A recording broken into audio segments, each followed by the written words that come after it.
Hello বন্ধুরা, আজ আমি দেখাবো সিঙ্গেল লিভার ডাইভার্টারের আপার পার্ট লাগানোর পদ্ধতি। আপনি কি নতুন ওয়াশরুম বানাচ্ছেন? এই ডাইভার্টারটি আপনার ওয়াশরুমে লাগান।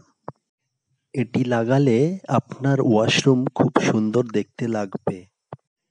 এটির দ্বারা আপনি hot water, cool water, shower, বিপকক সবগুলি কন্ট্রোল করতে পারবেন। আর জলের প্রেসারও খুব সুন্দর পাবেন। এটির ইনার পার্ট আর আপার পার্ট মার্কেটে আলাদা আলাদাভাবে কিনতে পাওয়া যায়। আপনি চাইলে এটি একসাথেও কিনতে পারেন।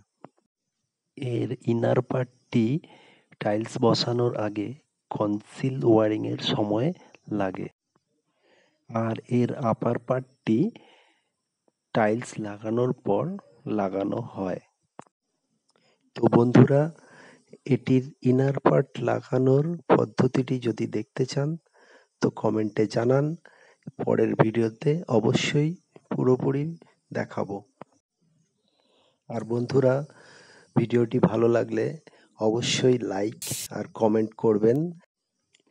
আপনারা সাপোর্ট করলে ইলেকট্রিক আর প্লাম্বিং নিয়ে আরো নতুন নতুন আপডেটেড ভিডিও বানাবো।